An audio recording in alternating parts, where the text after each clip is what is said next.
Si están todos de acuerdo, lo hacemos por bloque. Está bien, por bloque. Pues yo no estoy de acuerdo, pero bueno. Muchas gracias, señor presidente. Sean bienvenidos, señores subsecretarios, señor procurador fiscal. Como bien mencionaba el subsecretario Aportela, exactamente hace 9 días más o menos, tuvimos una reunión en esta misma sala donde se nos decía que, una reunión de trabajo con la comisión permanente, donde se nos decía que los ingresos petroleros para el 2015 estaban asegurados por el Fondo de Estabilización, que México sería uno de los países menos afectados por la volatilidad financiera y que se preveían mayores ingresos del país porque se fortalecerían los ingresos. Inclusive se decía, aunque ya había indicios de estos recortes, que no había seguridad en los mismos y que no se afectaría de ninguna manera programas que tuvieran que ver directamente con el bienestar de la gente. Más aún, en el informe que se da sobre este recorte, el secretario de Hacienda dijo que la economía familiar no se afectaría y que de manera preventiva se ajustaría el gasto público en 2016, que es lo que ustedes han expuesto aquí como el ajuste del presupuesto a base cero. Sin embargo, en el análisis de los números que presenta el subsecretario Galindo, nos llaman la atención varias cosas y sobre esto versarán mis preguntas. Primero, al señor procurador, que aunque no ha tenido una intervención, nos interesaría saber por qué no están ustedes empujando, porque se apliquen mecanismos que dispone la propia ley, al menos así lo entendemos nosotros, para aplicar una reducción en el gasto público, para compensar rubros de ingresos unos con otros o la utilización de otros recursos del FEIP. Primero. Segundo, como lo comentaba la maestra que me anticipó en la palabra, nos llama la atención porque afectar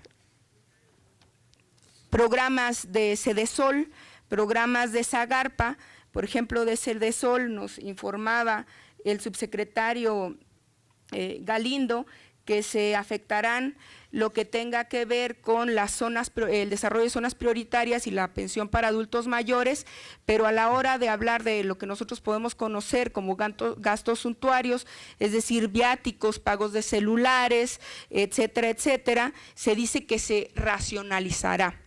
Más aún, si hace 9 días se nos decía en reunión de trabajo que los ingresos petroleros estaban ya garantizados y que además, bueno, pues el precio del barril del petróleo estaba cubierto con el Fondo de Estabilización, hoy vemos que habrá ajustes, sobre todo en el tema de infraestructura para Pemex, y mi pregunta es, ¿por qué no recortar el gasto corriente? ¿Por qué no recortar los gastos que no afecten la infraestructura o el bienestar de la gente, como lo dijo el secretario de Hacienda, y cuál es digamos la racionalidad de afectar, por ejemplo, solamente en 23% en el gasto programable, y esto si tomé bien los datos, los servicios personales, y en 39% los gastos de operación e infraestructura, por ejemplo.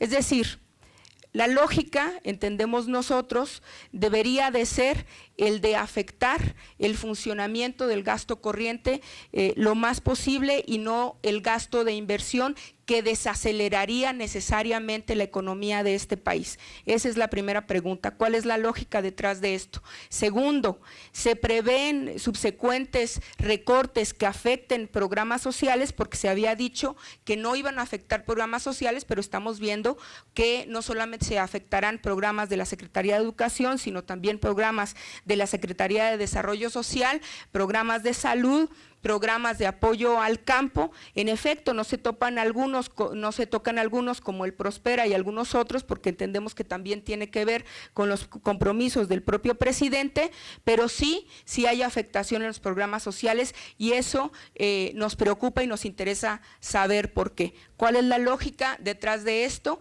y cuál es la lógica de, en lugar de racionalizar los gastos suntuarios, no recortarlos específicamente en un monto que pueda dejarnos satisfechos a los mexicanos.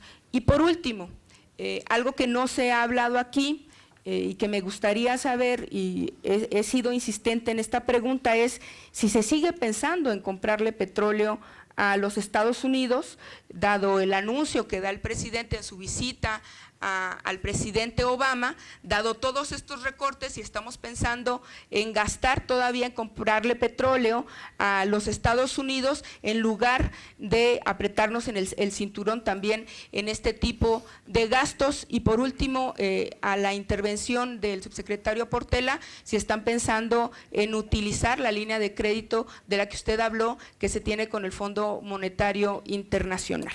Muchas gracias. Muchas gracias, compañera diputada Aguilar. Tiene el uso de la palabra el diputado Víctor Manuel Jorrín, del Partido Movimiento Ciudadano. Muchas gracias, señor presidente.